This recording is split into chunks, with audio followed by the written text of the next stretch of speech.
You have the official applause. There you go.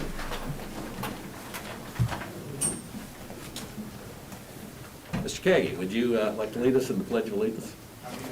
Allegiance to the flag of the United States of America and to the republic for which it stands, one nation, under God, indivisible, with liberty and justice for all.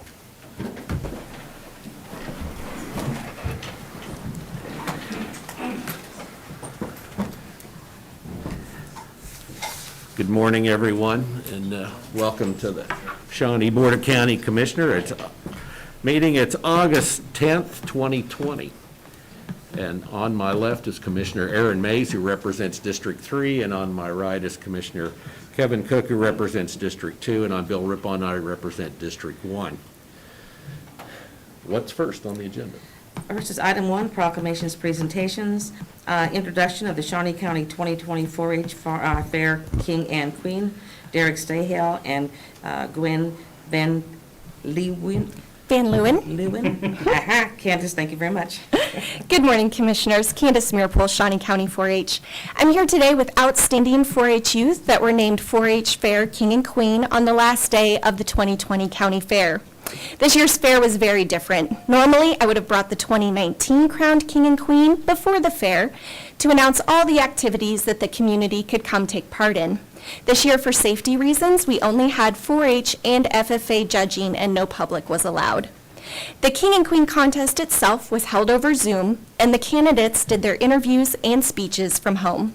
With masks and social distancing, we were able to have our crowning in person because Shawnee County Parks and Rec let us use a shelter at Lake Shawnee so we could be outside for even more precaution. So today, I'm happy to introduce you to the 2019 King and Queen, Patrick Biggs and Emma Biggs, and the newly crowned 2020 King and Queen, Derek Stahl and Gwen Van Loon. I'm going to let them each come up and tell you about themselves and what the 4-H program has done for them. Afterwards, we would like to take a moment to take a picture with the commissioners, if that's okay. Emma?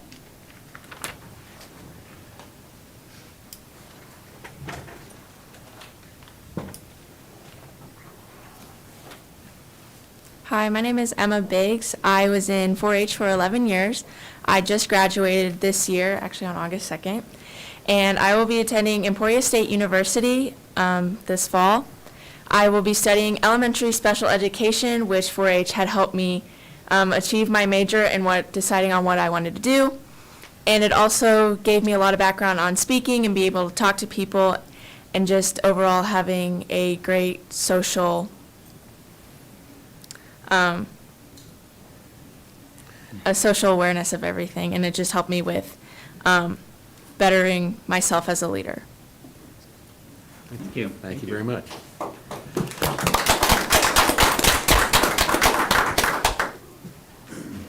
Good morning, everybody. My name is Patrick Biggs. As you can probably tell, Emma is my sister. We are actually the first siblings in Shawnee County history to be Fair King and Queen. So like her, 4-H has given me a really big upper hand in public speaking, starting back at club days when I was really little, doing the impromptu speaking, where they'd give you a topic and you had to come up with a speech to go with that topic. At first I was not very good at all. I kind of just rambled for a couple minutes and didn't really come up with any real plot to my story, but as it went on, I actually won our district contest for FFA in extemporaneous speaking, which is following the same guidelines. So 4-H has really given me a really big opportunity in public speaking and really getting my voice across. It also, we are in the Leadership Greater Topeka, where I met this wonderful lady right here. And that group has also a lot of the things that I've learned in 4-H I'm able to transfer over to the Leadership Greater Topeka. And I just wanted to give 4-H a big round of applause in my mind for giving me all these great opportunities. So, yeah, thank you.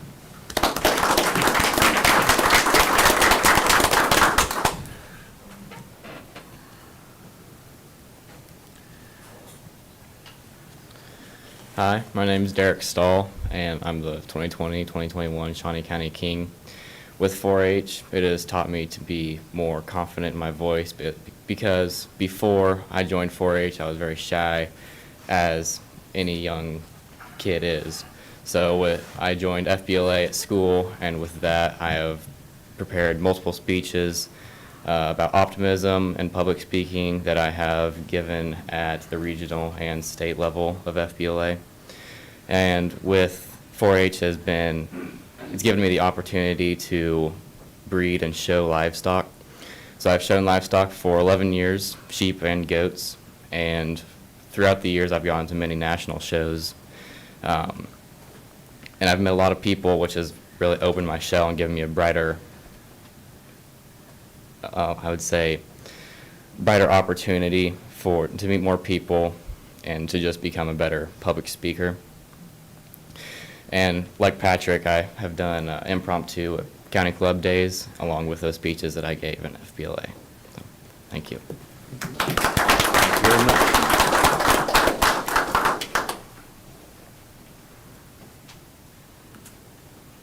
Hi, I'm Gwen Van Loon, and I have been in 4-H for 9 years. I am from the Indian Creek 4-H Club, and I am going to be a junior at Seaman High School. 4-H has really helped me grow in my leadership skills, has helped me in my self-confidence, and has really helped me in my public speaking skills. 4-H has also helped me, has taught me many life skills I know I'm going to use in my future, like budgeting, cooking, sewing, and time management.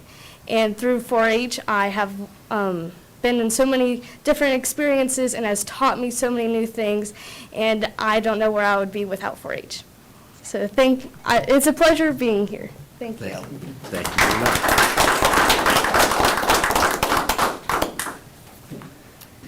So I'm always very excited to come and introduce these youth to the commission. There was 10 or 11 candidates this year, so it is a highly competitive process to be named the King and Queen, and it is based on leadership, participation in the 4-H program, and community service. So if we could get a picture with the commissioners, we would much appreciate that.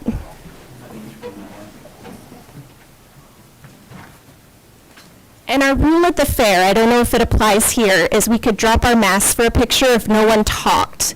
Some of us did better at that than others. Call on the doctor, make sure it's okay. Can you do that? They are politicians, by the way. And possibly prospective politicians. Yep.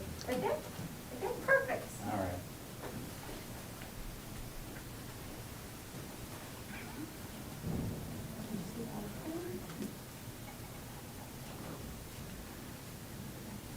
Yeah.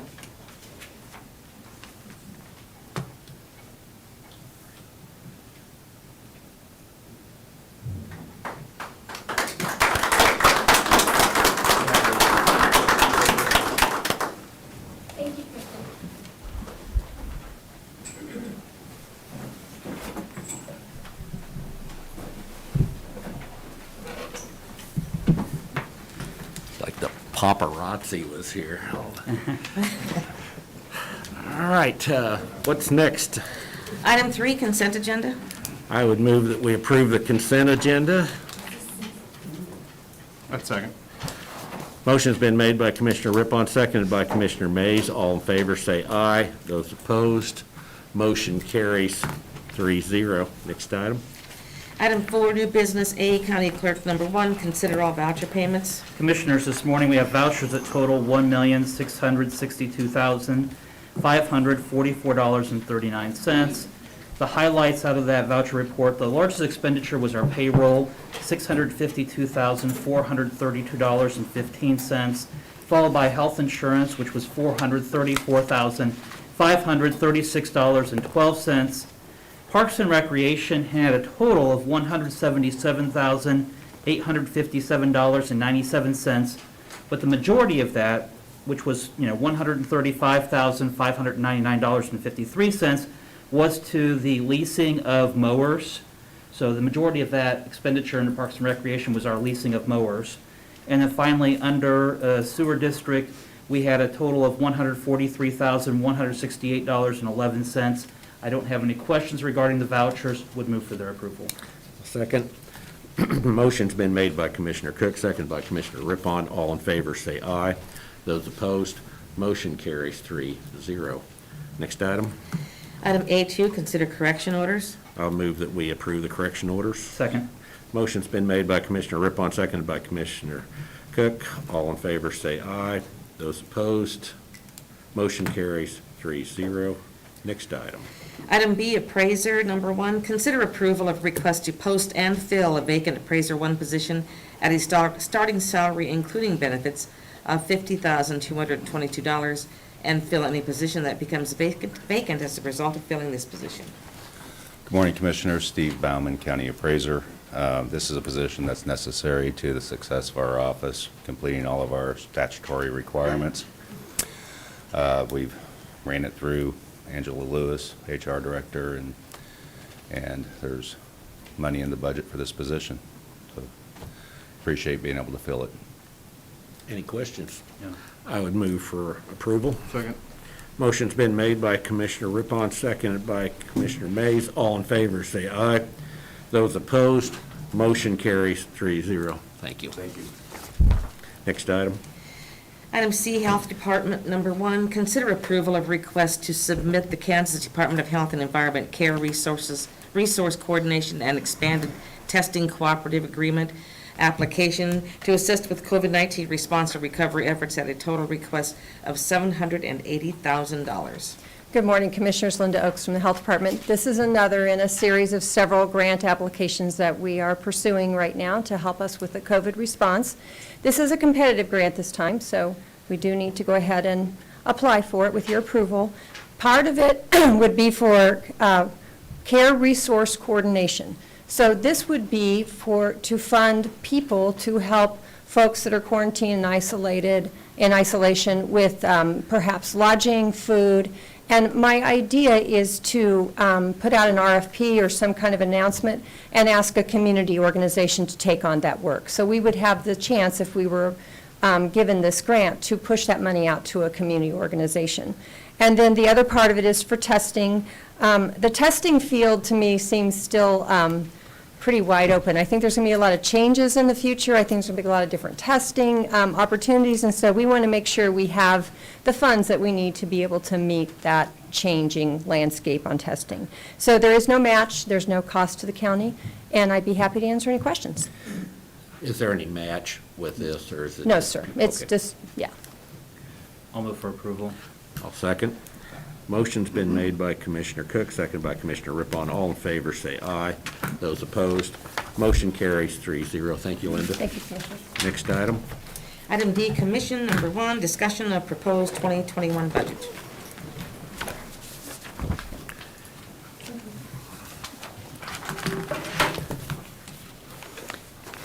Good morning, Betty Greiner, Director of Administrative Services, and we will continue our discussion on the 2021 budget. Jennifer will again handle our spreadsheet here. Last time, the last meeting, we kind of went through most of the departments and talked about increases that they were asking for. I'll just kind of talk about a little bit. We do have this column that says 2021 flat budget. That is our starting point for this budget, and then there's a column for any adjustments you would want to make from that.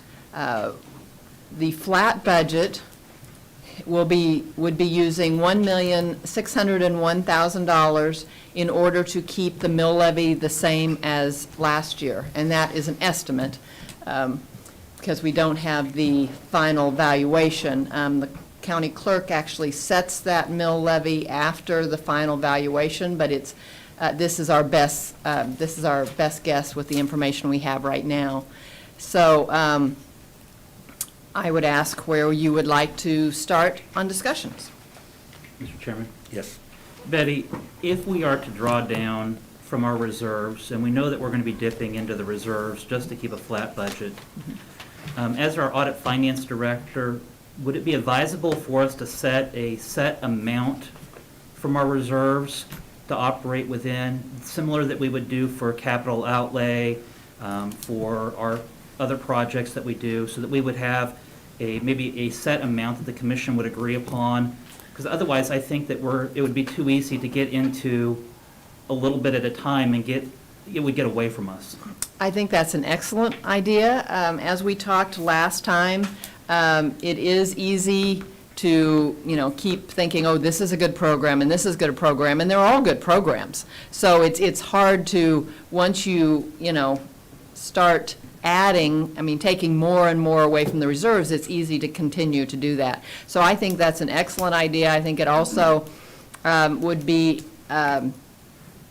in the spirit of our fund balance policy, so then we're limiting how much, we are going to cut into that, into the reserves, and makes certain that we stay within a reasonable level within our fund balance policy also. So if we were to, say, transfer 2.5 or allocate $2.5 million from reserves, we would still be well above the 20%? Yes, we would be within the 20 to 25%. We have set, our fund balance policy has set a minimum of 20% and a goal of 25%. That would keep us within that range of 20 to 25%. Do you know how much $2.5 million would take us down? What percentage we would be at? Is that? I think it would be, and this is off the top of my head, but I think it would be about 23%. Okay. And so that's still, we would be 2% from our goal if we were to go down 2.5. Right. And again, I guess commissioners just having the weekend to think about it. If we are going to draw on the reserves, I would maybe ask us to think about having a set amount and then work from there. I would agree. This won't affect any bond ratings or anything at 20%? No, it will not. Okay. It will not. That will still keep us at what bond raters would consider a healthy reserve level. Okay. So is that a motion? And you said 2.5. 2.5 million. Commissioner Mays, you have any comments? I'm curious if we do this, are you wanting to, and I guess that's a question for both of you, are you wanting to go ahead and go through the individual items and allocate that additional funding, or are you wanting to just put it into contingency, or how are you wanting to proceed with this? What I would want to do is on our line on our spreadsheet, if we were to say estimated use of reserves $2.5 million, and then we would go through our individual items to get to that amount to keep a flat budget. Similar to what we do with the CIP? Absolutely. Or we have a finite amount of money? Yep. We'll allocate it accordingly, okay? Right. So that way we know that we're drawing down that much from our reserves and no more, keeping us at 23% of our fund balance. And again, just to reiterate, this isn't going to raise the mill levy in any way, right? That's correct. So This taxes is- remain level? Well, they could vary a little bit based on what the November 1 valuation actually comes in. But based on the information that we have right now, the June 15th valuation, and then I've even adjusted down a little bit from that because of the correction orders that you have, at each meeting, that some exemptions come through from time to time, and valuation changes. So that would be that is your intent, that they would not change. If they change, it would be very slightly. Okay. And it could be either way. It could be up or down. Okay. I could agree with this, but I'd like to defer our discussion on how we'd allocate this till Thursday, so I have a chance to look at these numbers a little bit. Well, I mean, we had kind of gone through on last week. But we didn't have a lid. Now, If you were to set 2.5 million, that would give you 899,000 to allocate to line items, to specific departments. Now, or we could organizations. discuss some of it, Right. but I mean, I think it might be good if there are specific things that we discussed last week that we feel confident. We can agree that- on. That we can agree on. I think we might as well go with that.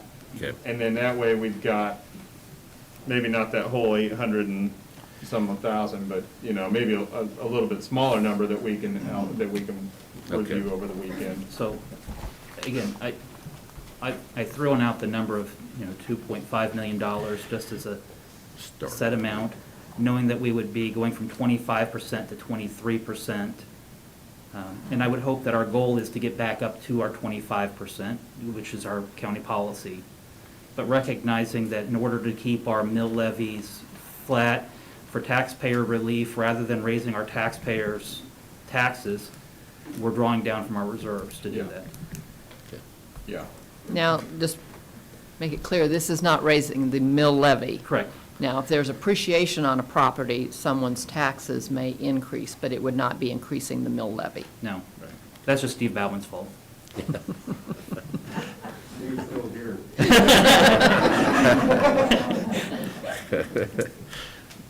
Okay, so, Okay. so you made the, did you? I have second not that? made a motion yet. Oh, It's- okay, all right. But I would make that motion to, again, to draw $2.5 million from reserves, recognizing that's going to take us to 23% approximately of our fund balance, with the goal of restoring us to that in the future. I'll second.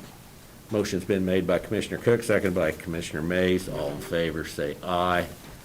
Those opposed, motion carries 3-0.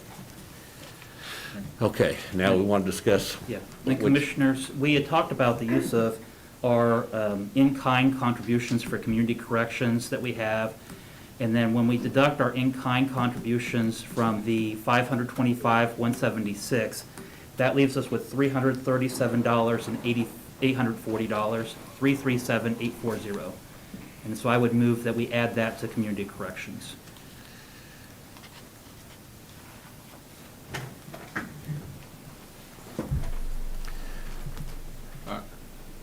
As much as I hate to do it, I mean, I think it is an important program. We need to fund it, so I would second that. All right. I wish it just had been something we've been doing all along, or, Well, This is the point of order. Do we need to vote on each one of these? Yes. Okay. Yes.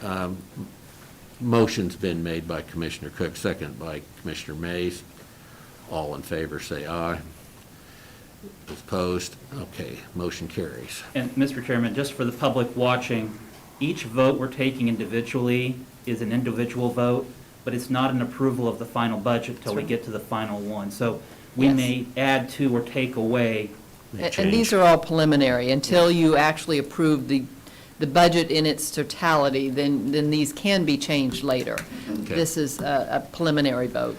And, Mr. Chairman, under our district attorney, I think that, there's been a really good cause and a lot put forward towards the SAVE program and the human trafficking to address those issues. And I think that in those two programs, there's 3 programs that he's wanting, but if we were to look to try to at least do those 2 programs, the project manager for SAVE and then the working with human trafficking, was a total of $155,521. I had 130,000 on that. Is there, I have it pulled up on my phone, actually. It was, and the math that I got with benefits is the 155. maybe I didn't have the benefits in there. Okay. So is that your motion? Motion. 155. 155? Did you want to, should we separate it or do them together? It doesn't matter to me, but, I think we could put them together. I don't, okay. okay. Motion's been made by Commissioner Cook, seconded by Commissioner Mays. All in favor, say aye. Those opposed, motion carries 3-0. Okay, that takes you to $405,660 that would be left. And Mr. Chairman, on Valeo, we have been working towards getting Valeo back to its 2012 budget. If we were to add $169,382 to that, that would take them to $2 million. It's still a $500,000 short of their request, but it would restore them very close to their budget that they had in 2012, which Well- was the end of the recession. Betty, what would that take us down to if we, That would be $236,278. okay. 2011, they had $2,029,458. The amount that she has just right of the yellow box there, that would be the amount that you would have left. So 236,278 after this, if this was approved. Oh, I'm sorry, I should have pointed Okay. that. So there's a motion to add $169,382 to Valeo's budget. Do you think there's any other sources of funding available for Valeo? Possible. In the future, Yeah. if we were to have an opioid litigation settlement, I think that would be a great use of any funds that we would have from opioid litigation, but that's in the future, and I don't know, that's not for 2021. Okay, It's speculative. It's speculative. Also, I mean, we don't know that that's gonna pan out. so, And all right. I would hate to say we're gonna give you something when we don't even have it to give. All right, I'll second the motion. Motion's been made by Commissioner Cook, seconded by Commissioner Rippon. All in favor, say aye. Those opposed, motion carries 3-0. I'd like to look at Parks and Recreation a second. We are taking on the Great Overland Station, and I just feel like we need to help fund that so we make sure we see what our revenues come in as. After next year, we'll have a better idea of what it costs to operate. But I think I don't know. And that leaves you with $236,278. Do we have an estimate on operations for the Tim?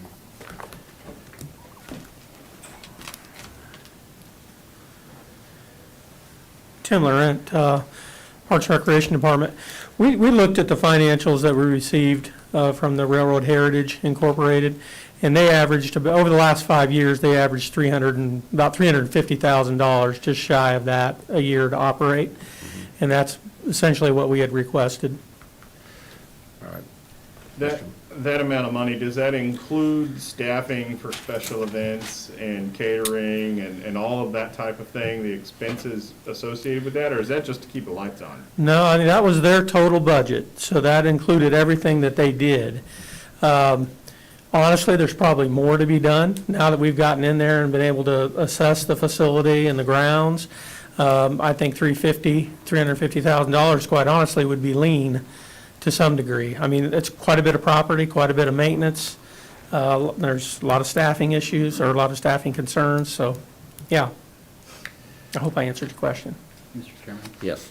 We had talked last week about the possibility of placing on the market the 40 acres that we have by Lake Shawnee that we had allocated at one point for a maintenance shop. We had paid $300,000 for it. I don't know that it would be what its value is. Obviously, that would be a separate item on the agenda to list it for sale and to determine what somebody would be willing to pay for it. But if we were to use, again, we've sat on that project for 8 years, and it might be time to cut bait with that land and then use the proceeds from that, whatever they may be, towards the Great Overland Station. If I could comment to that, I have no problem with that idea whatsoever. I think you're right. We've sat on that too long, and I think there's other uses for the funds that we could generate from that. My only concern would be essentially, we had asked to hire 2 staff positions to help operate the facility, and I'd be hesitant to use money from a sale to hire positions, not knowing if we would have that money in future years to continue to employ those folks. And 2, maybe those funds would, from the sale of that property, could help us develop a maintenance facility that we need Right. to move from where we are. That was a plan we'd been working on, but. I'm going to move that we take the remainder and put into Parks and Recreation for operation of the Great Overland Station.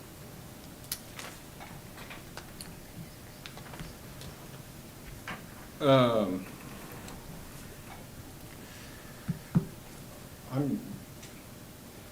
supportive of it. I don't know that the whole amount is what I'd like to do, though. Okay, well, here's the time. And the reason I say that is because I do think that there's also a need with the election office, perhaps, that Oh, that's if we true. have that a citywide mayoral primary next year, I mean, I don't think that's been taken into account in the amount listed. And that is gonna be, a citywide election is gonna cost a little bit extra. 35, 40. So I would say maybe if we could do 200 for Parks and Rec, and then the remainder to the election office. How much would that remain? I don't have the, 36,000. 36,000. that would be good. 200,000, I yes. think the estimate was 35 to 40 for elections. So that would give you That'd give us a pretty good $36,278 number for left. that. So, I would agree to that. so would you be willing, then are you amending your motion? I am to amending my motion to 200,000 I'll second. for Parks and Recreation. Motion's been made by Commissioner Rippon, seconded by Commissioner Mays. All in favor, say aye. Those opposed, motion carries 3-0. And the remainder, what do you have? $36,278. I would move that be allocated to the election office for 20. And I would second that. Okay. Motion's been made by Commissioner Rippon, seconded by Commissioner Mays. All in favor, say aye. Those opposed, motion carries 3-0. And that takes you to, 0. yes, Right on takes it. you to $2,500,000 out of reserves, yes. Are we ready then to affirm this as our final budget, or do we want to wait till Thursday? Well, could we wait till Thursday, just so I could run over it just one more time? I don't see any problem with that. Fine by Okay. me. All right. All right. So- Thank you, Betty. We will address it again Thursday then. Thank Thursday, you. we'll finalize it. And I will, we will send the updated spreadsheet to you. Okay. Thank Thank you. you, Betty. Next item. Item 5, Administrative Communications. Okay. This time we'll allow anyone to speak on any subject.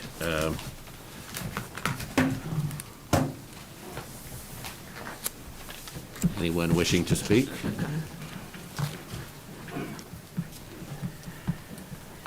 Good morning, gentlemen. I'm Frankie Saya with Abigail's Grill and Bar. I represent the local bar owners here in Shawnee County. The reason I'm in front of you guys today is to talk about the bar restrictions that were implemented in the beginning of July.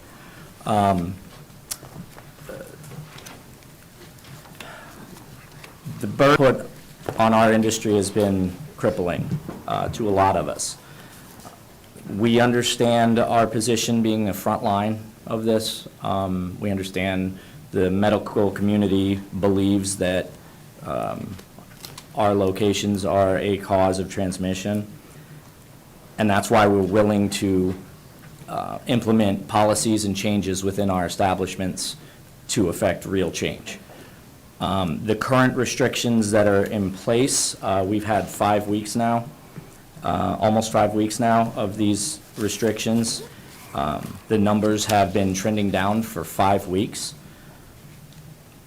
So it's time to revisit this.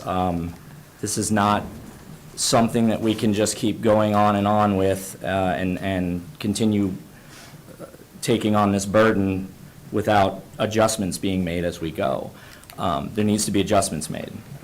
Comparison to other counties in Kansas, we have some of the strictest rules.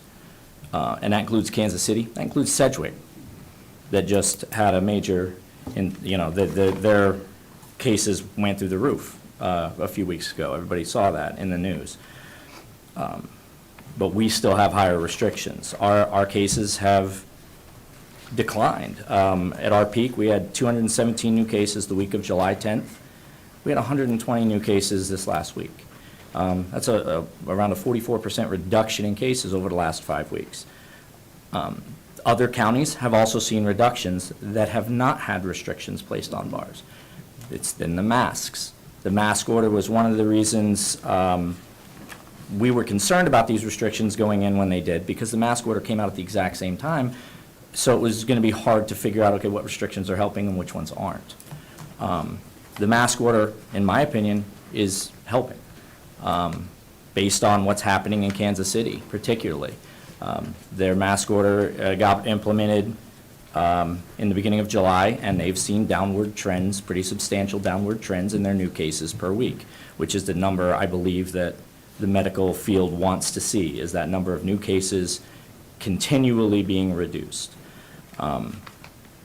The hours restriction that we are currently having, where we're closing earlier than any other bars in the state, is starting to take its toll over the course of time.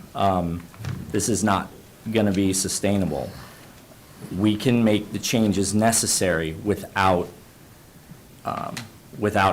forcing our closure early. We can do things within our establishments to make the changes necessary. The doctor and I have had some good conversations, and some of the things that he talked to me about, there was a couple of news articles that have been in national media, one in Michigan, one in Louisiana, one in Jacksonville, where that's kind of been the trumpeting point, these three stories for why the bars are bad. Two of those three stories were college towns. Colleges of 50,000 students, 30,000 students, Louisiana State, 50,000 in Michigan State. Douglas County, KU, 28,000 students. Washburn University has 6,000 students in a population county of 180,000. We are not a college town, so to compare us to college town counties is not, it's comparing apples and oranges. It just doesn't line up. I don't want to create animosity. I know you gentlemen have constituents that you all have to answer to. We're some of them. I'm not wanting to completely remove restrictions. I'm just asking for some of these hours restrictions to be removed. That is the biggest burden on us, and it's honestly having the least impact. And I have charts and numbers that I'll be more than happy to give you guys so you can look it over. I'm not making this stuff up. It's just what the facts are. We are in line with other counties that don't have restrictions as far as reduction of new cases. That's just fact. So it's something I would like you gentlemen to consider, at least revisiting these restrictions, or having the doctor revisit them with me, and so we can go over these facts and implement what we need to implement and make the changes we need to make.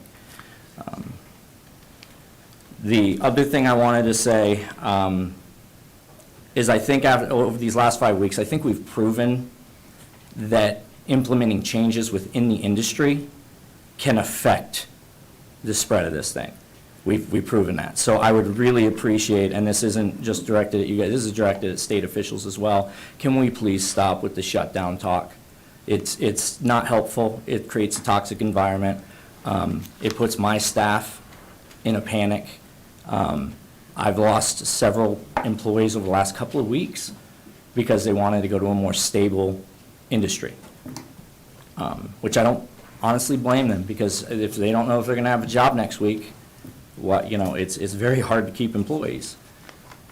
So I would just really appreciate that people just look at it and see we can make changes, when we can actually make real effect on this thing. Stop threatening the shutdowns. It just doesn't help. That's what I needed to talk to you gentlemen about. I hope you can consider giving us something, because we've been trying to do the right thing here.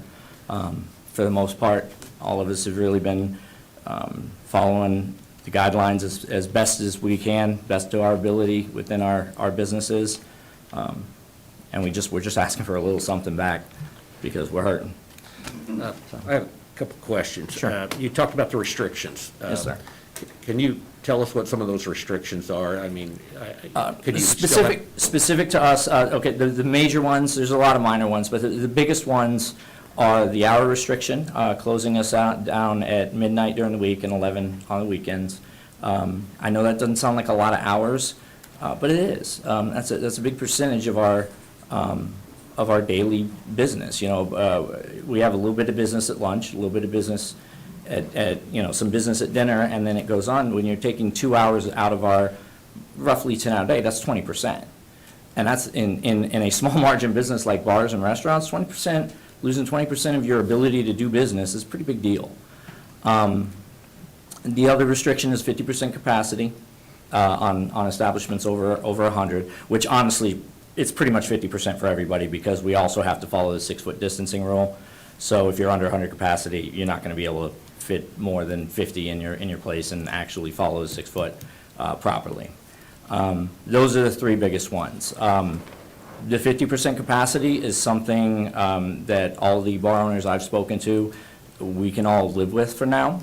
The 6-foot distancing has been proven to be effective, so there's no reason to remove that. That's actually in the governor's phase 3 for restaurants, and pretty much everything has to say 6 feet. So we're not asking to remove any of that stuff. But no other industry has hour reduction, except ours, and that's the biggest one that's the problem.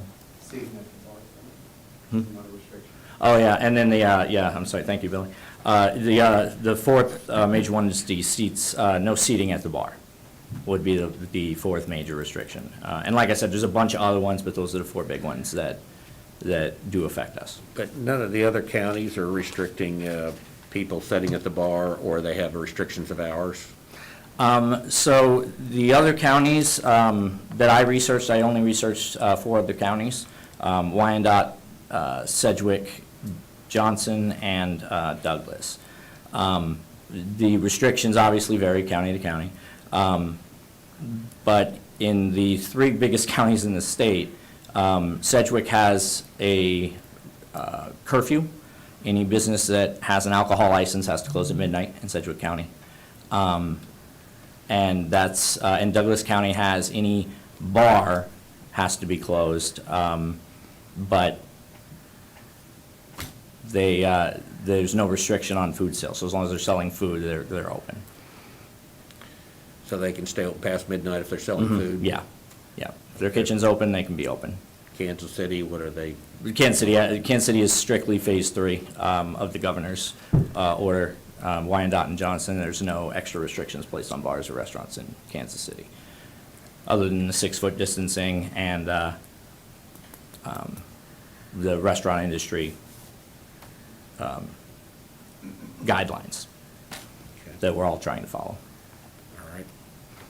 So, Thank you very much. all right, thank you, gentlemen. Frank, if I could, Yes. Mr. Chairman. Yep. Frankie, initially, when we were looking at the bar and restaurant rules and distinguishing a bar from a restaurant and coming up with these restrictions of no sitting at the bar, the 50% capacity, the hours, looking at the sound level of music. Yes, sir. The karaoke, limiting karaoke, doing away with dance floors, all of these things. There was an active, healthy discussion between the bar owners and Correct. the county to come up with this. Yes. And then on the hours, this was something that the bar owners initially had agreed to. that Yeah, they and could. yes, and let me explain that agreement.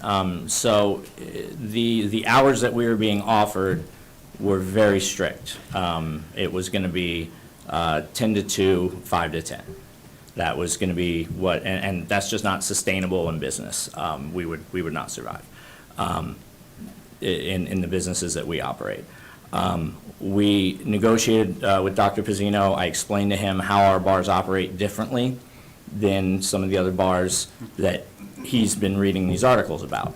Bars in Shawnee County don't operate like dance clubs. We have one dance club in Shawnee County, which is Wild Horse. We operate as, I would say we operate more as pubs. Sports bars, people come in, they sit at a table, they watch the sports on TV when there's gonna be sports again. They order food, they order a few drinks. It's a very different atmosphere. The hour agreement that we came up with was specific to address two issues that Dr. Bazzino had brought to my attention. One was bar hopping, and the other was crowding. During the week, the 12 o'clock closure doesn't prevent either one of those. Doesn't prevent it. That's just a number Dr. Bazzino had, because that's been basically the national, bars are the problem, so we need to, there's no crowds in Shawnee County bars on a Monday night at 12:30 in the morning. It's not a thing. So that doesn't solve anything. The only place that really solved it was on the weekends, which is why we have that reduced hour on the weekend, because your bar will get busy on Friday and Saturday night. But with the 50% capacity rule and the 6-foot distancing, as long as we are enforcing those rules, it shouldn't matter. It shouldn't make a difference. Those extra 2 to 3 hours shouldn't make a difference. We in the bar business, it's our job to be aware of our crowd and what's going on within our business, and we are aware of what our customers are doing for the most part within our business, and those 2 hours, it's just not going to make much of a difference, if any. But initially, was it not disclosed that a large portion of your business income comes from between those hours of 11 to 2 in bar sales? I wouldn't say a large portion, no. I would say a portion. I would say a good portion, but I wouldn't say a large portion. Okay, and so if you were to be able to stay open but not sell any alcohol after midnight, Right. Yeah. What would be the purpose of that?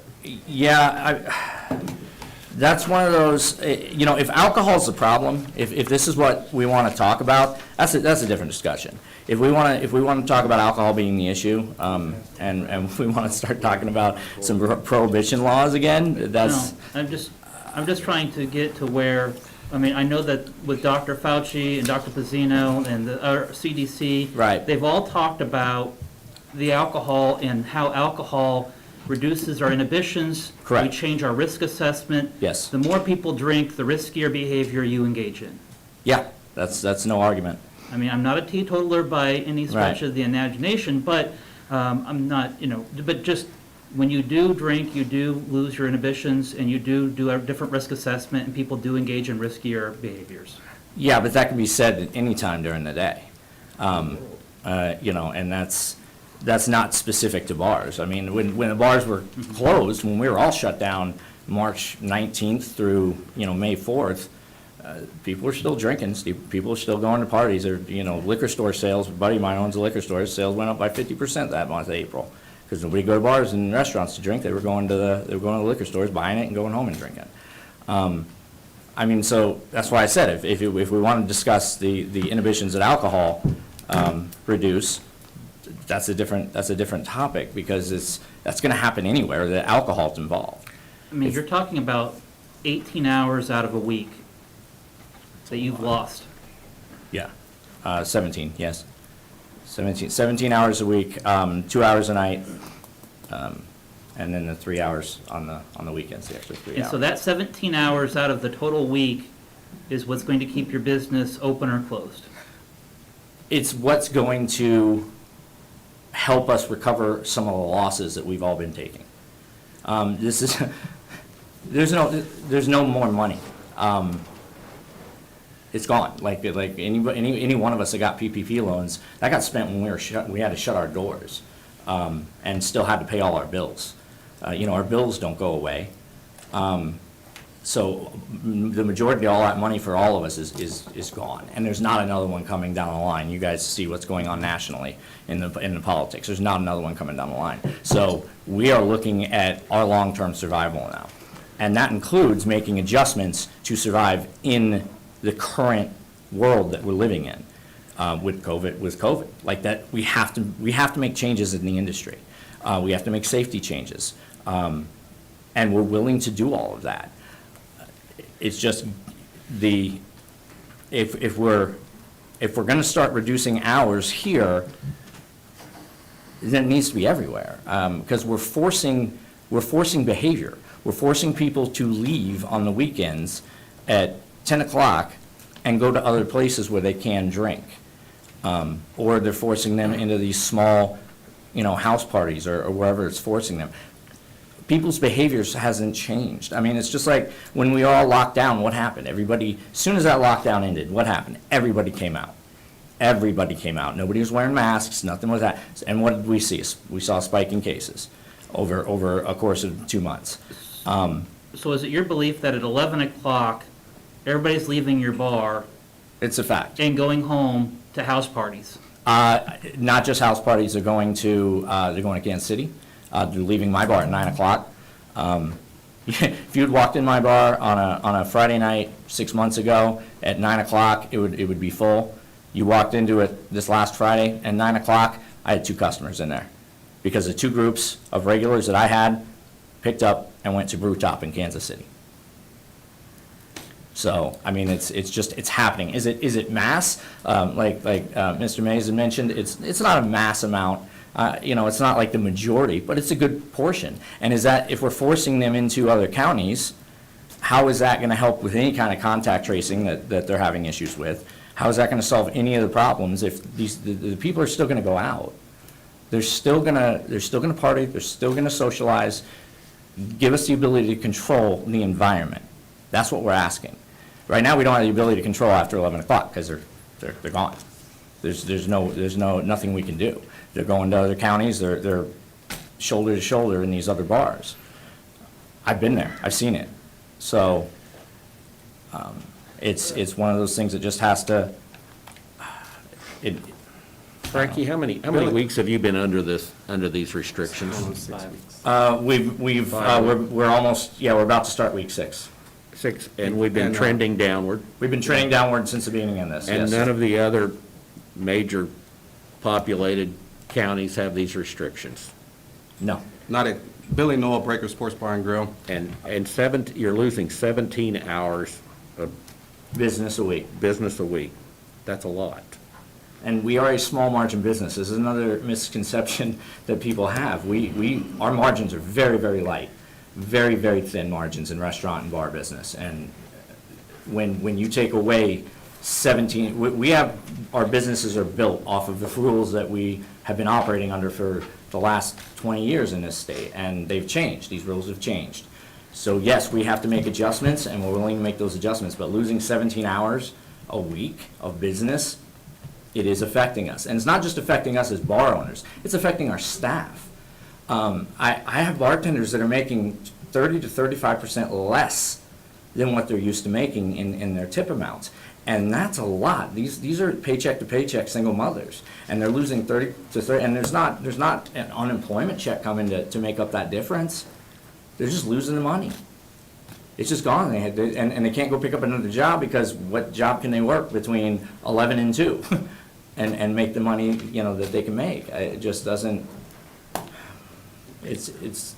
Commissioner Cook, we passed around that graph. Right. I don't know if you've seen that. You want to explain that to him? Yeah, so that's new cases from the 5 counties that I talked about. And I'm sorry I don't have it up here, and I'm not all fancy like that. Computers are not my thing.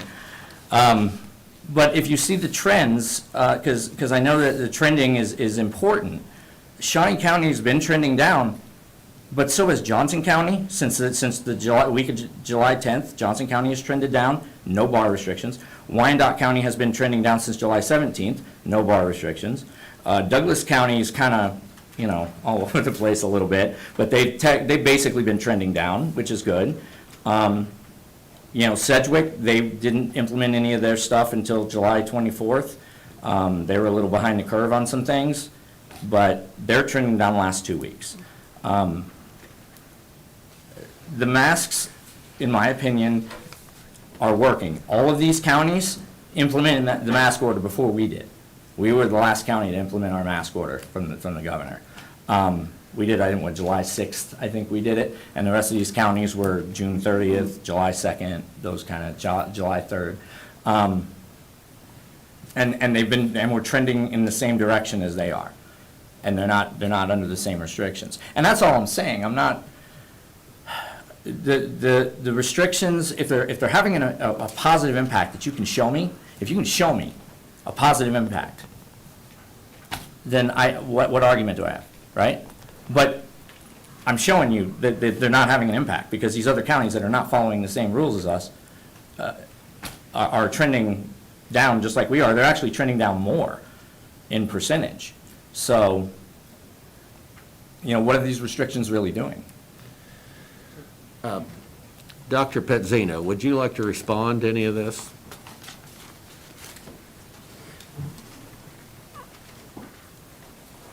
Yeah, get out of your way, sorry.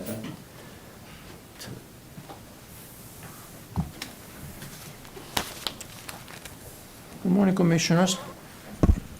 First of all, let me start by expressing my discomfort for the status of this room. These chairs are not 6 feet apart. Up until a moment ago, there still are some people standing on the walls.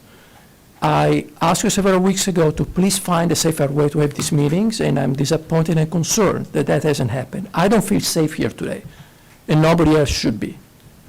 Having said that,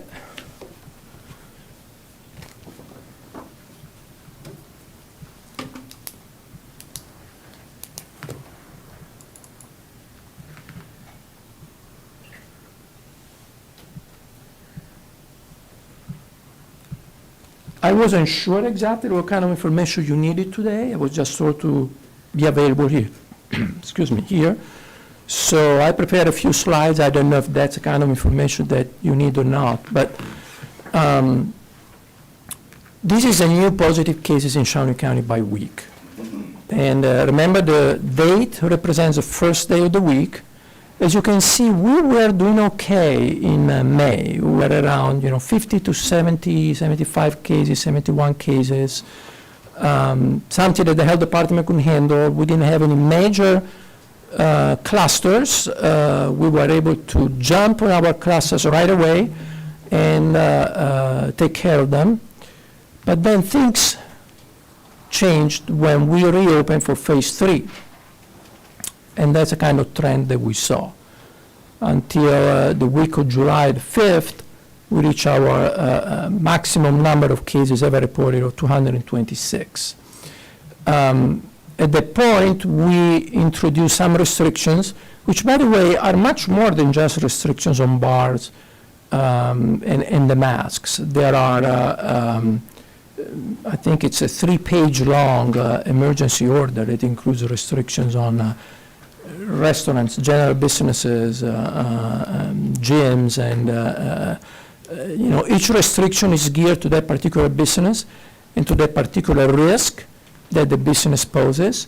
But those restrictions act as one complex entity.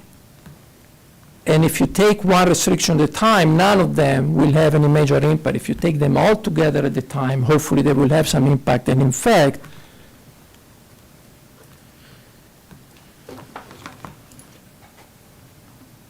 that's what we saw. We saw a decrease for the following 3 weeks. This chart is only updated as of 2 weeks ago. We don't have final data for last week. It looks like we may end the week just about the same level, maybe just a very few number of cases lower than the week before. So this is working.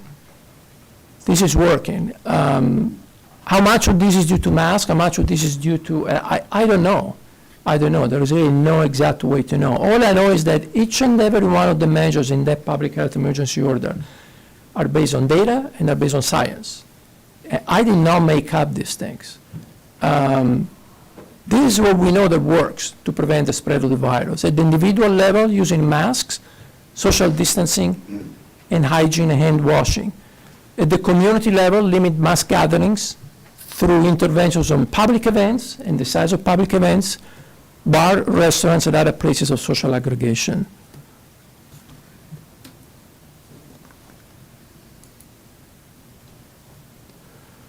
We've talked about this over and over again, and I don't want to spend too much time on this.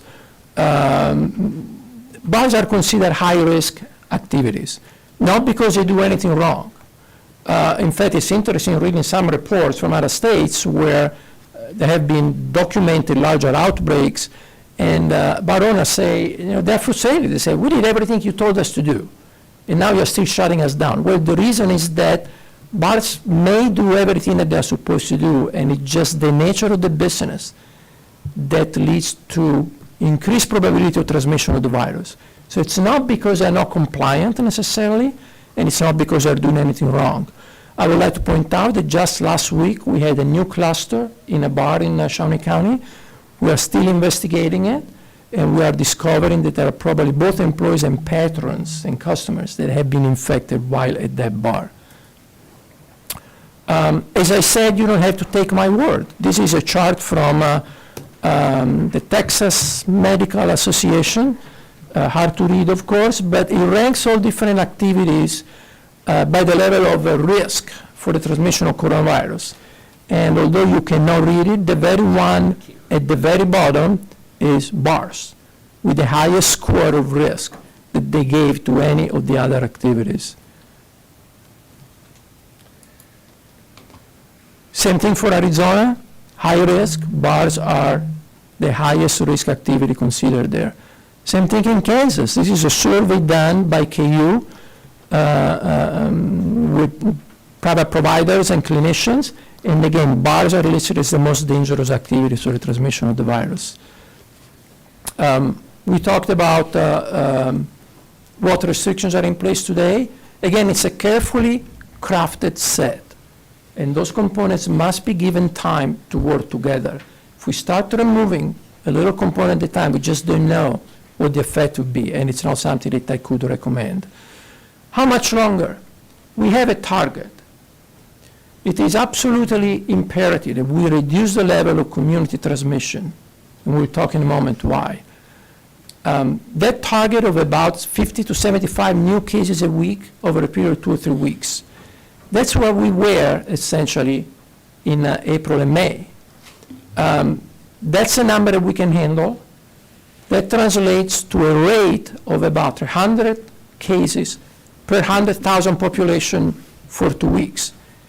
That's a number that's quoted by other states and professional organizations as one that would indicate a low level of community transmission. So again, I don't come up with these things at night, just pulling out of thin air. There is data and there is science behind them. It's going to take longer because we did not adopt extreme measures. We did not shut down the bars. By the way, I don't know what the source of information is for the people who spoke before. To my knowledge, Sedgwick County's bars are closed, and they have been for several weeks. I was just there this weekend. Well, Early. I'm telling you what I read in the news and what the health officer told me in Sedgwick County.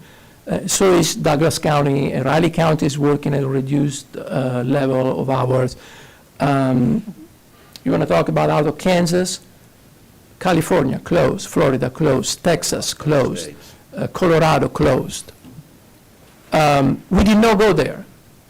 We decided to work with bar owners and develop a plan that hopefully would keep them open and keep those restrictions at a more manageable level. But obviously, it's going to take a little longer.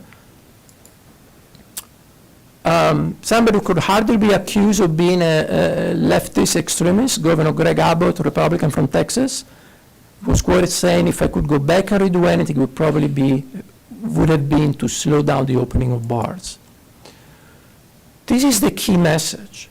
We must reduce the level of community transmission. And this is not just about bars, it's about everything else that we want to happen in our community. We are trying to send our kids back to school. You read every protocol that's been developed by every professional organization, you will see the first prerequisite is to have a low level of community transmission. If there is too much virus in the community, we slip in. If we slip into our nursing homes, we are just now investigating 2 outbreaks in nursing home in Shawnee County, one of which is fairly sizable. And that didn't happen before. We just have too much virus to allow all these things to happen at the same time. Community transmission affects everybody. It's not just the people who go to bars. It's not just bar owners. School reopening, protection of vulnerable population, ability of business to remain open. every week there is at least one business who has to shut down temporarily because some of their employees were exposed or were sick or had been placed on quarantine. Testing access and turnaround time. Our system is not keeping up with the amount of testing that we are doing. We are getting return times of sometimes a week or longer. Even the state lab, who has been usually very prompt, now is running 2 or 3 days. When that information is not available in real time, and you may remember I gave you, I show you how that works, and that information doesn't come back in 2 or 3 days, it's really not usable for us. So this is all I have to say. I'm sorry, I know it's painful. It's painful for a lot of other people. We are trying to make this as little painful as possible. I think that at this point, I cannot recommend nor allow to lift any of the restrictions in that executive order. We do need to allow more time to those restrictions to produce the results that they need to produce. Thank you, Doctor.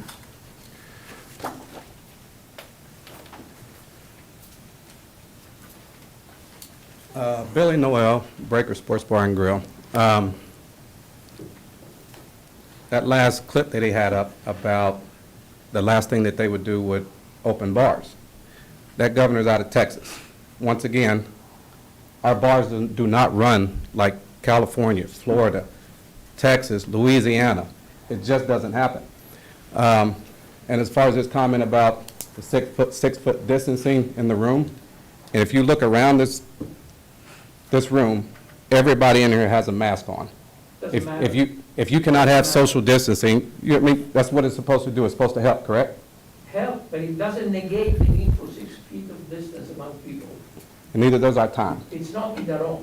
You are destroying our businesses in Shawnee County. The viruses, it's not. Exactly. Along with the viruses He's got to talk. as well. We got to get this Okay. under control. Yeah, he's No, got to talk. let him talk. I'm not hot. I'm frustrated because we have been doing everything that gentleman has asked us to do. We're not asking to lift all these restrictions. We're asking for a little help on our time to let us get back to a normal life is all I'm asking for. That's all the bar owners and, the residents and, not the residents, the business people in Shawnee County. You got it, Frankie. I can't. I know, you're okay, you're all right. Frankie Say again, Abigail's Grill and Bar. I just wanted to first say I respect and appreciate the doctor. I'm not up here to argue with him. He knows his job, but my point is the one, how many weeks do we have to give? Like what are we doing? How long we have to continue doing these? The 50 to 75 new cases in a week, to put lifting our restrictions based on a number that honestly we as an industry have no direct control over. I can't control whether people go to a graduation party and contract this disease. I can't control whether the schools and kids are contracting this disease in 3 weeks. I have no power over any of that. So to put that restriction on us, I think is quite unfair in order to remove any restrictions. If there are cases that are popping up in bars, let's address it. Let's seriously address it. Let's not just throw blanket restrictions at us. Let's figure out what happened in that particular location. Why did it happen? Was it because they were following rules? Were they not following rules? What, the whole point of this was to be able to attack the spread, the hot spots. So let's attack the hot spots. Yes, us as an industry is going to create issues, but so is gatherings. So are, weddings and funerals and graduation parties and going to school. And do I think we should shut schools down? Absolutely not. But you can't put that requirement on lifting restrictions on bars. Now, if you tell me that we got a huge uptick in cases coming out of bars out of Shawnee County, then, okay, let's solve it. Let's get that problem solved. But that's not what's happening. A small cluster popped up in a bar. We had a cluster, in a couple other bars. That's going to happen, just like clusters pop up at, some of the, I'm not going to name names because I don't want to get sued by a corporation, but a lot of the corporations in this town, a lot of the factories in this town have had cases within, but they're not shutting down the factories. We are able to affect this and in a positive way. I just want the opportunity to do it. So the Sedgwick County thing, drinking establishments have a curfew of midnight. Nightclubs and bars that don't serve food are closed. But this is Kansas, and we already know what that means. So we've already dealt with that. They're not, Douglas County's the same way. So you guys can take from that how you want. But we've had 5 weeks of trending downwards. How many more weeks do we need? And then don't put 50 to 75 cases on us to lift our restrictions, because that's just not fair. You're basically putting us in these restrictions until the end of time then, because while we are trending downwards once school starts, I don't think there's a person in this room doesn't think we're going to see another uptick. So, and if that's going to be put on us too, well, then that's what it is. Mr. Chairman. Yes. Frankie, if I could, maybe call on Linda Oakes to come up. So if I can just briefly, and I know, Linda, I'm kind of putting you on the spot here, but you're the person in charge of the Health Department website, so I'm putting it on you. On the Health Department website, are we able to report what our transmission rate is? The doctor talked about transmission rate. I know that I look at the dashboard daily to see what our active number is. And I think that in discussing this with you last week, you said, isn't it funny, everybody looks at something different. And they try to draw conclusions from a different number. The thing the doctor highlighted today was transmission rate. And transmission rate isn't something that I look at actively. So where would I find that information? We do not, transmission rate is computed by Dr. Pizzino, and we have some help with Kansas Health Institute. We do not have that up here right now. We do have, though, all the slides that you see weekly. Here's the weekly updates, and you can see the slides that we go into more detail with, like, the positive cases by diagnosed, the different ethnicity and race, laboratory tests. I think positive labs by week test is important. We've talked about that quite a bit. We post that every week. And then at our drive-through, also very important, I think.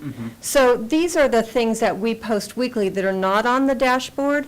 I do have hopes to make the dashboard more robust as the weeks go by here. We're looking at other software. So this is what you can see, but I would need Dr. Pizzino to talk about the rate of transmission. I think it's just important that, I think we all want to know, human nature is about control. Sure.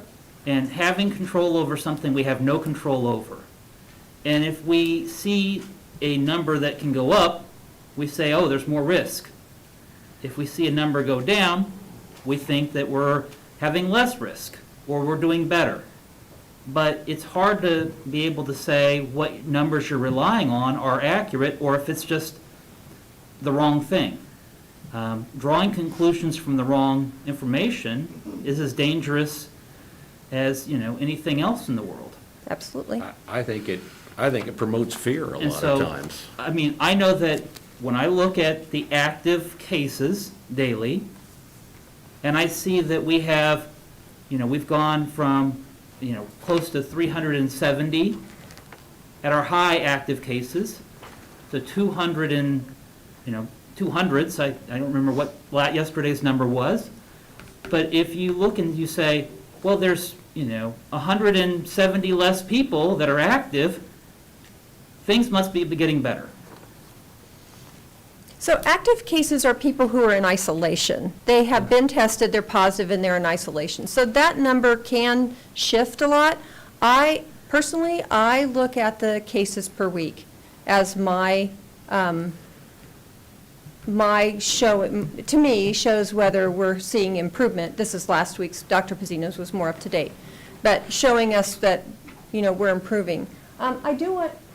Would appreciate you come up and talking about the rate of transmission, because I do think that is based on some calculations. Now, I do want to say one more thing about this. This is still a new virus. We're still Right. learning as we go. So I always want to say that. Just because we said something a month ago doesn't mean we can't improve on that. That's the way science works. Right, absolutely. And Linda, before you go. Sure. And again, I don't anticipate you having the answer today, Okay. but we're gathering information from our contract tracers. We've hired an outside company to help with our contract tracing. Do you think that at some point in the future, we would be able to break down where we see the majority of our known cases coming from in Shawnee County? Are they coming from churches? Are they coming from county commission meetings? Are they coming from Walmart? Are they coming from protests? Are they coming from bars?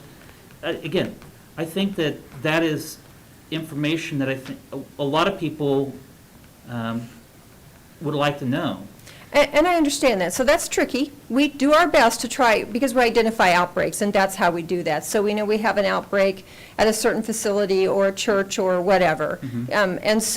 But in order to do that, the people that we interview, one, have to be willing to work with us, and two, have to be good reporters of where they've been, because they contracted the disease several days ago, and they may have been at Walmart, and they may have been at church. And so it is tricky to know exactly where, but when we see multiple people say, yes, I was at this place at this day and this time, that gives us the information that is no doubt an outbreak. So that is how we do that, but it is a lot of, handwork Sure. to do that.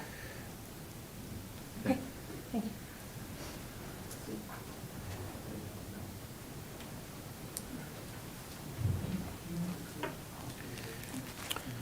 So the best way to calculate level of community transmission is something called R naught, or sometimes it's written as R0, and that's on average how many people are infected by each case, in this case of the virus.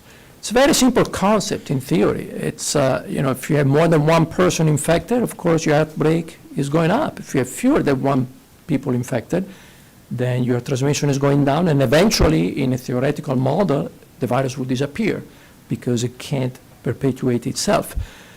In practice, it's quite complex to calculate that because it requires to know who exactly came in close contact with each person and who exactly was infected by whom. So these are calculations that are done usually at the university level for aggregate settings like a region or even an entire country. But I've been looking, I've asked colleagues more experienced than I am in epidemiology if there was an easy way to calculate the R naught for just community like Shawnee County. Really, there isn't, or at least I haven't found it yet. So in the absence of that, then as Linda was saying, that this is probably the most important element we look at. Of course, it's pretty intuitive. The less transmission you have in a community, the fewer cases you have every week. The other important element that we look at is the proportion of positive proportion of laboratory tests that are positive. If that proportion goes up above a certain level, then you know, and if your testing is adequate in terms of number, then you know you have a lot of people out there that are infected. That number was dangerously high when we reached the peak 3 or 4 weeks ago. It's now going slowly down. It's I think we are now at about 8 or 8.5%. I would like to see that going down below 7%, but it is trending in the same direction. The third element we will look at, if we could, goes back to your question, Commissioner Cook. Do we know where people get the infection? We used to be able to be pretty good with that. And you may remember that's one of the things we were showing to you almost every week. For about 80 to 85% of our cases, we would know where they likely got it. And many of those people were already contacts of a known case who were being placed on quarantine and then they developed symptoms. That's no longer the case for a variety of reasons, but one of which is that we have too many cases. It's another side effect of having so many cases, so much community transmission, is that you can't trace back where people get it. And so as a result, now there is so much background noise that it really impedes our ability to connect those dots. To make things more complicated, now we have a law enacted in the state that allows either people who are sick, and what we call a case, or people who are in contact with somebody sick, to refuse to give information to public health. And so when you put everything together, plus the delay in getting the information, now unfortunately, we have about half of the cases for which we do not know where they got it. And that's one reason you don't see that measure displayed anymore. What was the transmission rate again, as close as you know? At one time it was close to 1-to-1, but what is it? In Shawnee County? Yes. I never knew the number, so Okay. maybe we're talking about something else, but no, as I said, I Dr. haven't Dr. found. Norman, It was, yeah, Dr. Norman had. Oh, for the state, yeah, it went down, I think for a brief period of time, went down to 0.9 at the state level, but and then it went back up. okay. But anything below 1, Everything below 1, it means that the outbreak is essentially shrinking, right? Because Yeah. you have fewer people that are infected and people mathematically. newly infected that are people who are currently infected. However, let me tell you something else. This becomes a game of the chicken and the egg. It's like jumping off a parachute and then throwing away the parachute when you realize you're going slow enough that you're not going to crash. And guess what happens when you throw away your parachute? So we need to be careful. Sometimes these things happen, these reductions happen just because we have certain measures in place that contain the spread. But if we leave those measures, then our fall will become much faster.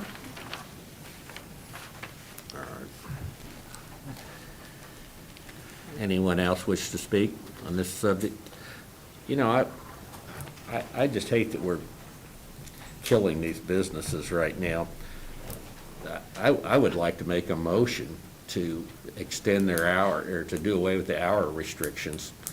I don't know that, it looks to me like a lot of the other counties are not doing it. I don't know that it makes that big a difference, so I do know it makes a difference in the lives of a lot of people who work at the bars.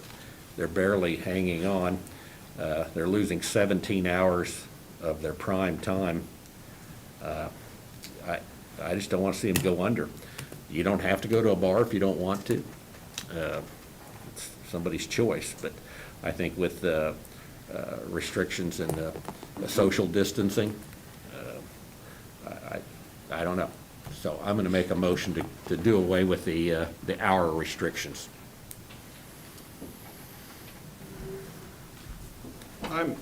I'm not going to second that, but, I mean, unless Commissioner Cook wants to.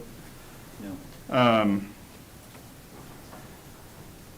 wish that we could work this out between the two parties, behind the scenes and adjust the order, but I don't think that's going to happen. And so, again, I think that a compromise is a wise thing to do. And I would,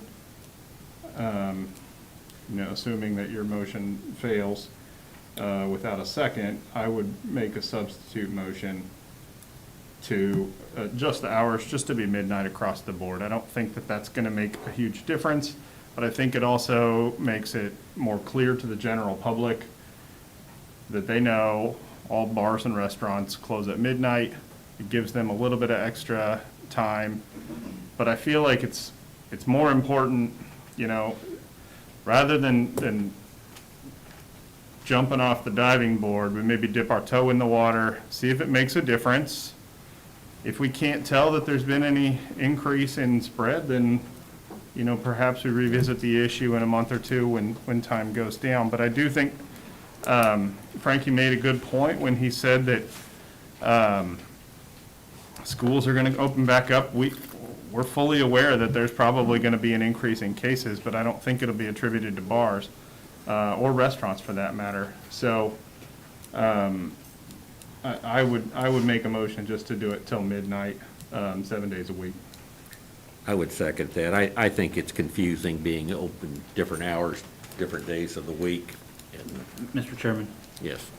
Commissioners, I understand your empathy to business, but we also have to be mindful of our public health and also the recommendations of our public health officer. Our public health officer is trained. He has a background in this He has a background in disease transmission. I think that we, in overriding his recommendations, is not good public health, and I would strongly be against this and will be a no vote. I second the motion. Well, I see there is a public. before we public vote comment. on anything, I'd like to, we Oh, we have got somebody one. who'd like to speak, and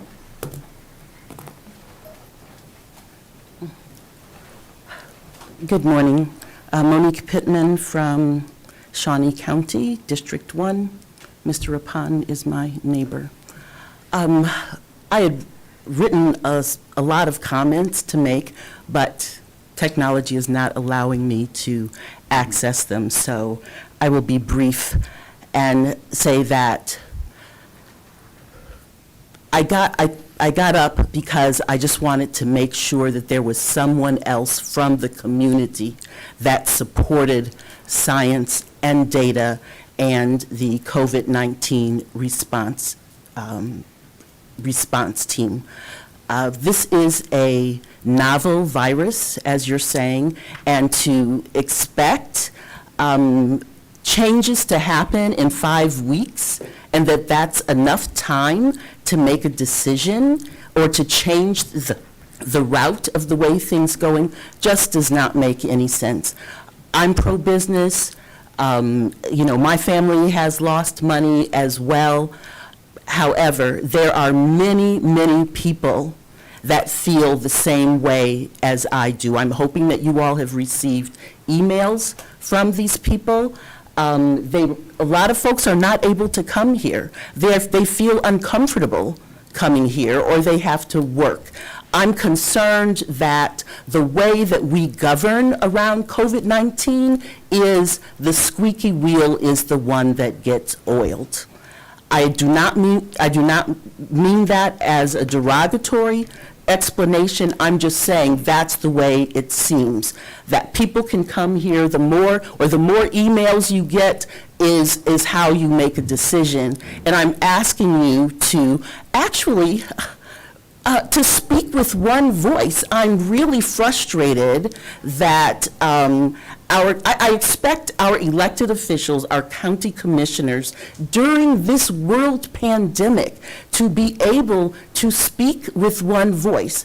I'm surprised that you all cannot all agree on the science of this matter and to be able to comfort us as a community about this is a world pandemic, and we are in it for the long haul. We do not have the answers, and all of us have to tighten our belts, buckle down, and we will get through this together. That's what I would like to see from my elected officials. And again, as I have said before, is that I understand that you all were elected, but most people did not understand that the Board of Commissioners were also the Board of Health. So I personally am not comfortable that the last say goes with people who are not experts in the field. But we have to live with it as it is. I do feel that we should not override the orders of because it's not just Dr. Pizzino.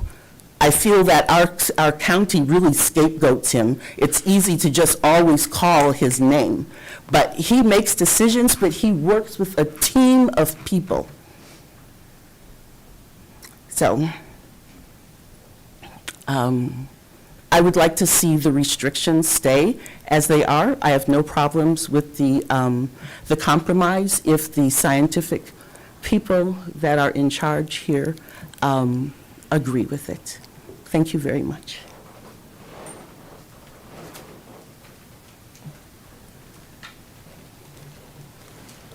Commissioners, before you vote, I have two comments. One is, I feel like the community should have a bigger say in something like this. This item was not on the agenda.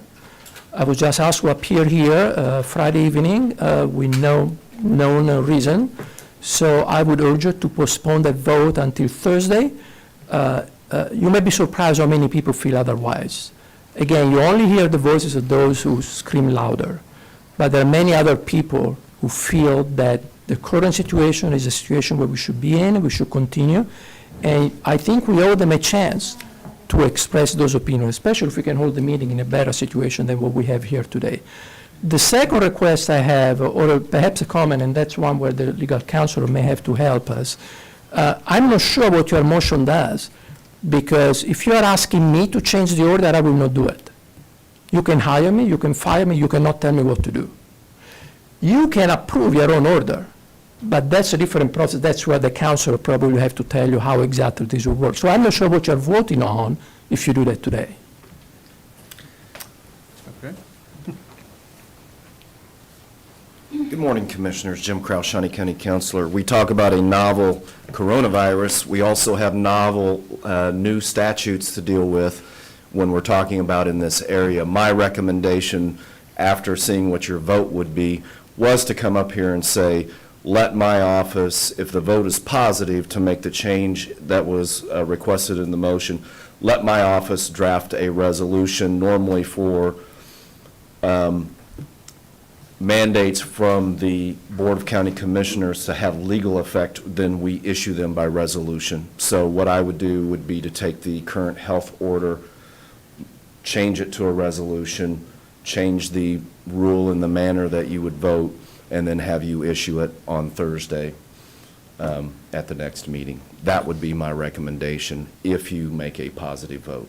Mr. Chairman, I would ask that we follow legal counsel and not take any action today, but have this as an agenda item on Thursday. Yeah. Do we still need to vote? Well, Well, you can vote to direct me to draft that resolution. I'm going to withdraw my motion because honestly, even if we did enact this, even if we adopted this, it's not going to affect Monday through Wednesday anyways. It's only going to affect Thursday through Saturday. So, I mean, it doesn't make any difference if we wait till Thursday to talk about it again. It's. But do we need a motion to direct him to? No, I mean, we can just ask him. Jim, would you please do that? Yes, I'll draft a motion, or I'll draft a resolution for Thursday's And, Mr. consideration. Chairman, you would add that as an agenda item for public notice. Okay, I will. Anyone else wishing to speak? Was so not going to do this. Stacy Dillingham, I have tailgaters in Topeka. I've been in the bar business since 1998. Never dealt with coronavirus, but I have dealt with a lot of bar stuff. Brother-in-law had it for 77 days, was in the hospital in Austin, Texas, on the ventilator 23 days. I know this is serious, but my thing is, adding 2 hours is, you don't understand. My business is busier at noon than it is at midnight. So why can't my 15 regulars come in, stand 6 feet apart, sit 6 feet apart, have a couple beers, and go home? I don't understand. Like, I don't think people understand that every bar is different. What the bar did that got in trouble last week, they had so many things they were doing wrong. I'm not doing those things. I don't think they're doing those things wrong. So why are we all getting in trouble for one bar screwing up? Or all these bars that are having music? I thought we weren't even supposed to have live music. So I'm just saying, I feel like what Frankie said is we're being put in a blanket rule. And that's the part that I just don't understand. My average age of customer is 50 plus, probably closer to 60 plus. So I'm not a club that's having karaoke, live music, sitting around, acting crazy. It's a business. I treat it like that. I am very respectful of my employees, my customers, but I'm also going to be losing employees, and I'm losing dollars like crazy. And we're just not, we can't be put into a nightclub, bar. I'm more a restaurant. And all I'm asking for is, don't treat us all the same. So if you have to treat us all the same, then maybe lift some of these restrictions, and those people that have clusters, they get in trouble for that. Why am I getting in trouble because the bar down the street was letting 50 people on a patio that probably seated 20? I'm not doing that. So I just feel, my opinion, I'm getting penalized. So that's all I have to say. Thank you very much.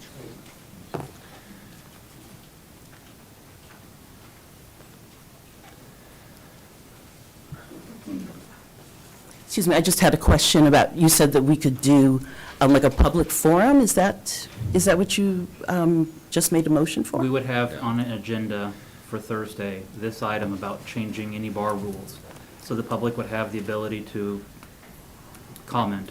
And how do you want the public to do that? Are you moving the venue to someplace where people feel more safe? Because like I'm telling you, the people that I deal with do not feel safe coming here. I will say. And that's we why had they less email. chairs in this room at one point. We're not the only ones that use this room. Somebody's brought more chairs in here than what we had, but,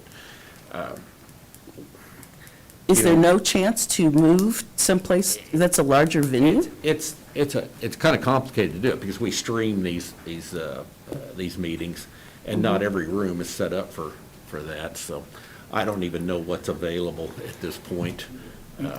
Well, I ask you to consider it.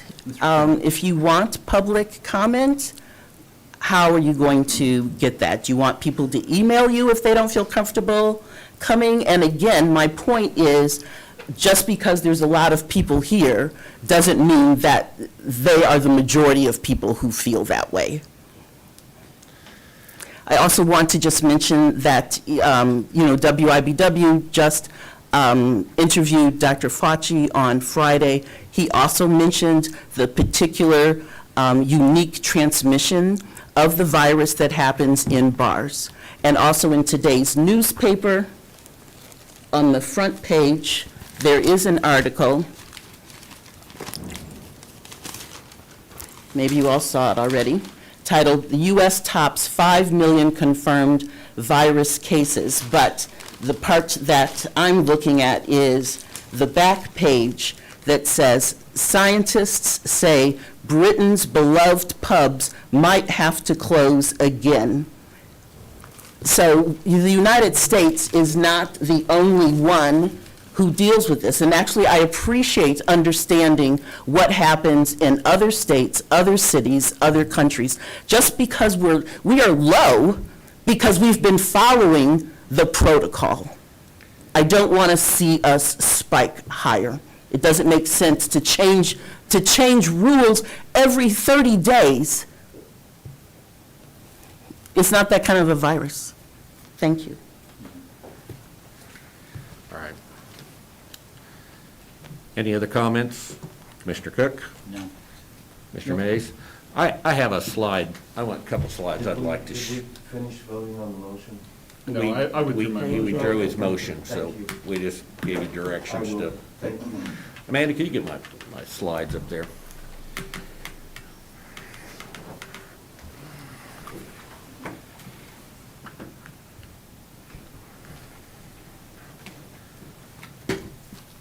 Or can I run that from here? Yeah, you can. All right. This one right here. I wanted to bring this up. I didn't want this to go without comment. Dr. Lee Norman from KDHE came out with this graph last Wednesday. And the red line represents people who wear masks. The blue line is non-wearing masks. This is the way it was presented. His numbers are spot on. But the way he presented this is horrendous. This was horrible, the way this was presented. If you look at you have two axes. You have the bottom line, which is your dates going along. But look under mask and look at the numbers. It goes from 15 to 25. Look at the other side. It goes from, I can't read it from here. What is that, 4 at the bottom up to 14? You're not comparing apples to apples. You're comparing grapes to watermelons with this graph. It's totally deceiving, absolutely deceiving. And I find it it's just disgusting that they would present this to the public, not only to the people of Shawnee County, but the whole state of Kansas, that this was just misrepresented. Now, could we get that next slide? Yeah. Let me show you what happens when you put the numbers the same on the vertical scale, when you're comparing apples to apples. Okay, the red line is masked, the blue line is non-masked in the state of Kansas. Oh, wow, what a difference that makes. This was horribly deceiving. And I would like to know from KDHE, who put that first graph together? Why did they do it? That was just, that can't go, we can't let that slide by. And we need an explanation from KDHE. I like Dr. Norman. He came here one day. I thought he was very personal. He was great to speak with. He answered our question. I liked him. But did he put that graph together? Did somebody direct him to do it? I don't know. But the question needs to be raised, and they need to answer. That's all I have. We do not have a need for executive sessions, so we're adjourned. Cindy, is there anything for me to sign? I don't think so. No.